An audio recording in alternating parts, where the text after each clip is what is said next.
Alrighty, what is up, ladies and holy sheesh? That's an interesting way to start it off. What is up, ladies and gentlemen? My name is Michael Music. I have been reading Think and Grow Rich for some time now. We've been studying it a little bit on this channel and ultimately just sharing some thoughts about it. So that is that. Right now, I'm 22 years old. I I like this book. That's pretty much my story. I like this book and decided, okay, I'm gonna start teaching it. We're not teaching it, but just having an open discussion about it because this is something I truly want to understand a lot better. And that's a little bit about me. Now, yesterday we talked about the 10 major causes of leadership, or the 10 major, what was it? The 10 major attributes of leadership. And now, today, what I want to discuss is what are the 10 major causes of failure in leadership? Because if you want to consider yourself a leader, like this, what's cool about this book, I'll just say this, is it's a self-analysis report, or it has a self-analysis report in some of these chapters. So what I like to do is just go over this every so often and kind of see, like, okay, like, let me evaluate myself where I'm at in this moment, come back to the book a little bit later on in time, and then evaluate myself later then. So we're going to start off with the 10 major causes of failure in leadership. He says, we come now to the major faults of leaders who fail because it is just as essential to know what not to do as it is to know what to do. Okay, he says, one, inability to organize details. Efficient leadership calls for the ability to organize and to master details. No genuine leader is ever too busy to do anything which may be required of him in his capacity as a leader. When a man, whether he is a leader or a follower, admits that he is too busy to change his plans or to give attention to any emergency, he admits his inefficiency. The successful leader must be the master of all details connected with his position. That means, of course, that he must acquire the habit of relegating details to capable lieutenants. Okay, let's break this down. Do you consider yourself too busy to do the little things? There was this one great mentor that you can find on YouTube. He is gone now, but his name was Jim Rohn. He said, it's not easy. It's not what he said this. He said this. Sorry, I keep getting it wrong. He said it's easy to do, but it's also easy not to do. So are you missing out on the little things? Do you consider yourself too busy to pay attention to the little details? He says the successful leader must be the master of all details connected with his position. That means, of course, he must acquire the habit of relegating details to capable lieutenants. Okay, so this kind of depends on where you are in leadership. I'm not at a point, truthfully, yet where I am worried about delegating certain things to other individuals. But there's also some areas in my life that I am kind of at that point, even though I don't have an assistant, so to speak. Maybe you're a little bit ahead of me. Maybe, do you think about the details and do you delegate your task? We're talking about leadership 101 here. Okay, number two, unwillingness to render humble service. He says, truly, great leaders are willing, when occasion demands, to perform any sort of labor which they would ask another to perform. The greatest among ye shall be a servant of all is a truth which all able leaders observe and respect. Okay, so are you willing to render humble service?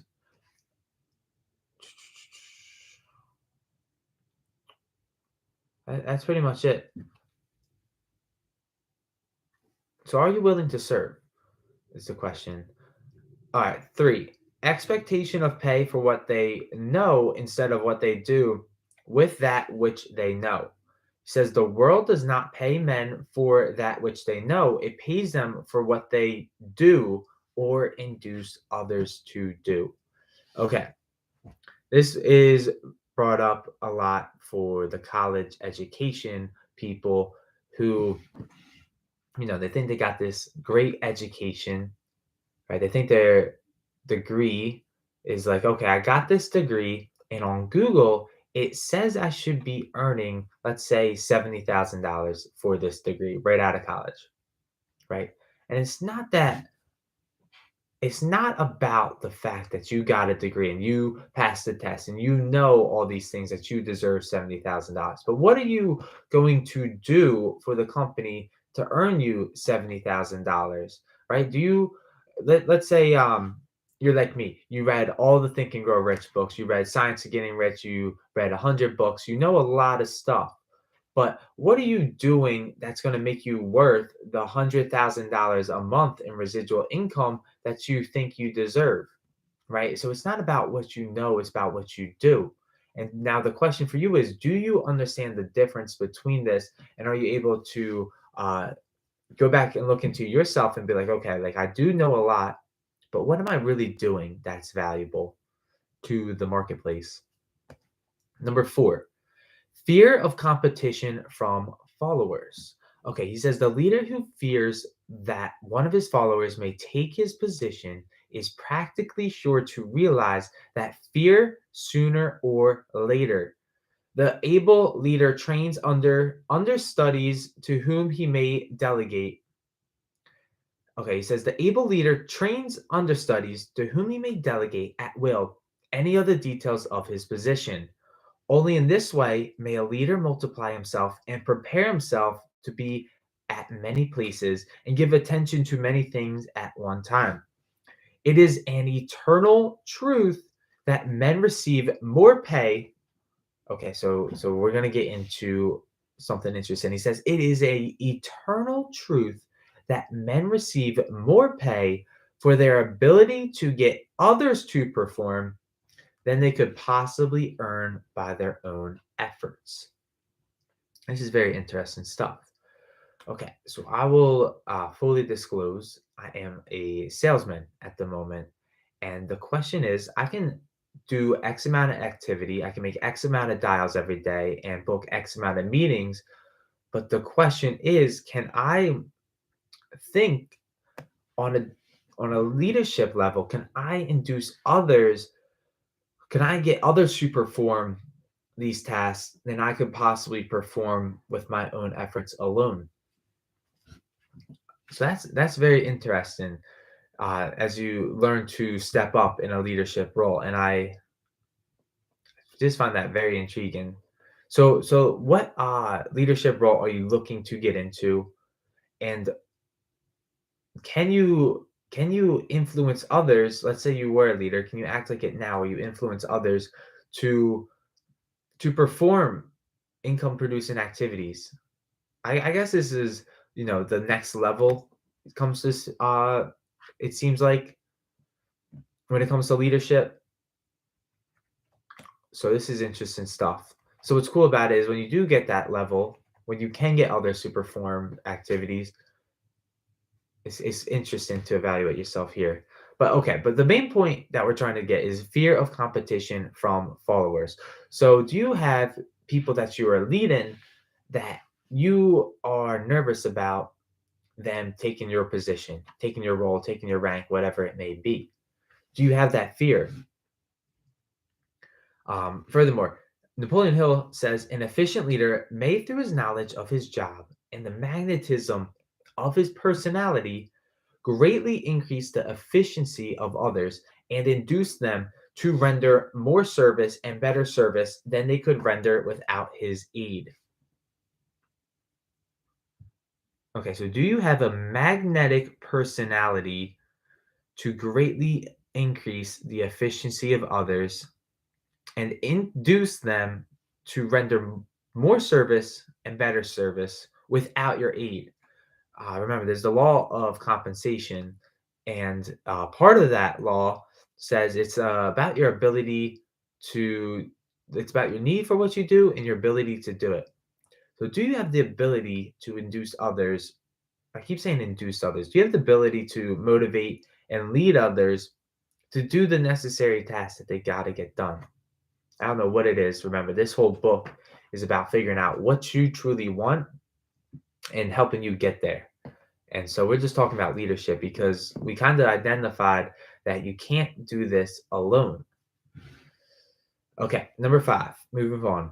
Lack of imagination. He says, without imagination, the leader is incapable of meeting emergencies and of creating plans by which to guide his followers efficiently. Okay, lack of imagination. What limits are you currently putting on your imagination? Right? Is there any how deep okay, now the question first should be how deep can your imagination go? How deep does yours go? And what limits are you putting on, right? So there's the imagination, it's infinite. I can't even put my hands up to measure it.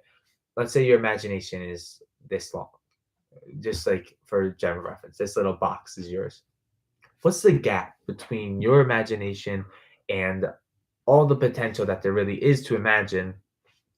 And what barriers are you putting on your imagination?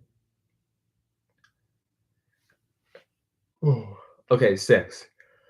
Selfishness. The leader who claims all the honors for the work of his followers is sure to be met by resentment.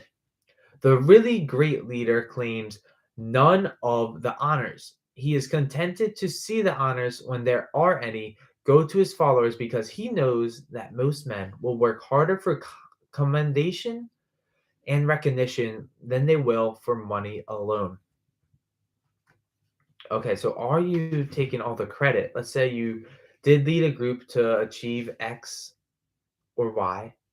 Are you taking all the credit, or are you giving credit where it's due to the people that truly helped you get there? Like, yes, you led them, but people.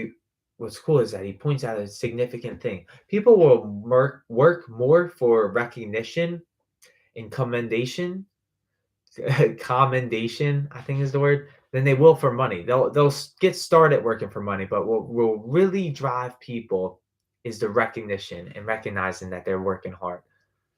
So are you being selfish and be like, oh, this was all me, me, me? Or are you giving credit where credit is due? Okay, number 7, intemperance.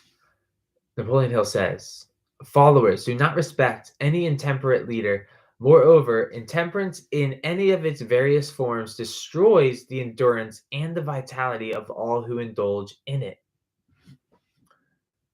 Uh, I gotta look up what the definition of intemperance is. Oh man, I keep yawning, but that's just like my brain resetting. Okay, number 8, the disloyalty. Perhaps it should have come at the head of the list. The leader who is not loyal to his trust and to his associates, those above him and those below him, cannot long maintain his leadership. This loyalty marks one as being less than the dust of earth and brings down on one's head the contempt he deserves. Lack of loyalty is one of the major causes of failure in every walk of life. Wow. Wow, wow, wow. That is very interesting. The leader who is not loyal to the people who follow him, to his associates, to those above him, and to those below him. If you are a person that is two-faced, if you are a person that backstabs people, that helped you get to where you needed to be for that amount of time, if you are disloyal, Napoleon Hill would say, um, he's being less than the dust of earth, and brings down on one's head the contempt he deserves. That's crazy. That's like crazy in a so true way. Lack of loyalty is one of the major causes of failure in every walk of life. Wow, that's wild. That I don't know. I obviously it makes total sense. Like if you're not loyal to the people above and below you, like you're not going to win as a leader, and you're going to fail as a leader. So that's something to really keep in mind. Number 9, Emphasis of the authority of leadership. The efficient leader leads by encouraging and not by trying to instill fear in the heart of his followers. The leader who tries to impress his followers with his authority comes within the category of leadership through force. If a leader is a real leader, he will have no need to advertise the fact, except by his conduct, his sympathy, understanding, fairness, and a demonstration that he knows his job. Okay, so do you have a title for yourself, and do you rely fully on that title? Like, let's say you're a sales manager. Does that title of manager mean everything to you? That you have more power than the employees who don't have this title? So he's saying that like the people that think they're up here, when the others they think the others are down here, you're gonna end up failing as a leader. That's really interesting stuff. Number 10. All right, we'll wrap it up here. Emphasis of title. This is the same thing, I think, as number 9. The competent leader requires no title to give him the respect of his followers. The man who makes too much over his title generally has little else to emphasize. The doors to the office of the real leader are open to all who wish to enter, and his working quarters are free from formality or ostentation. Okay, basically the he's saying that if you emphasize your title so much, then you're going to fail as a leader. And I really like that idea. Okay, finally, we're going to wrap this up. He says these are among the more common of the causes of failure in leadership. Any one of these faults is sufficient to induce failure.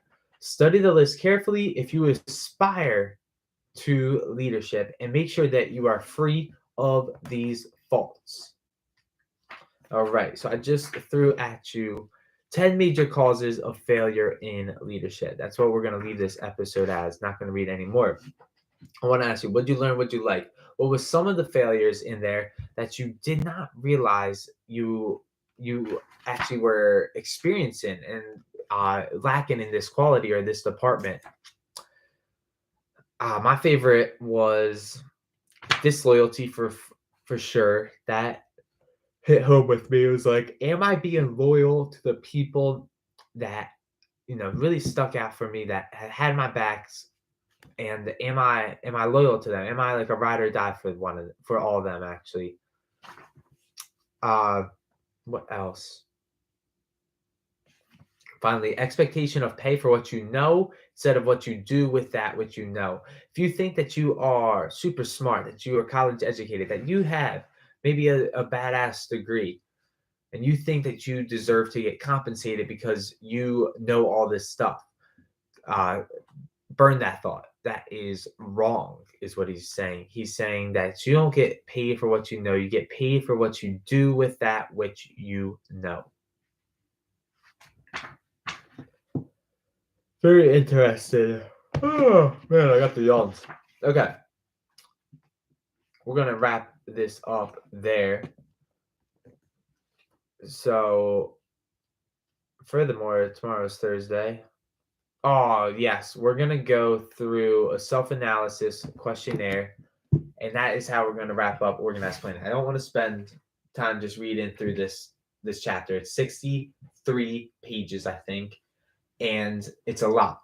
But what we talked about yesterday was the 10 major attributes of leadership. What we talked about today was the 10 major causes of failure in leadership. And I think, furthermore, in this book, there's two things to touch up on. There's this self-analysis questionnaire.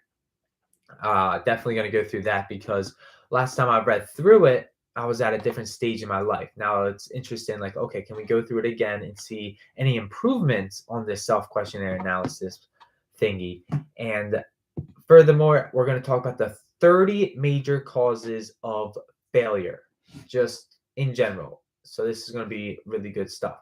Okay, cool. I'm going to wrap it up there. I want to thank you all for watching. My name is Michael Music, and I'll leave you with this. Until we meet again in time and space, you never know.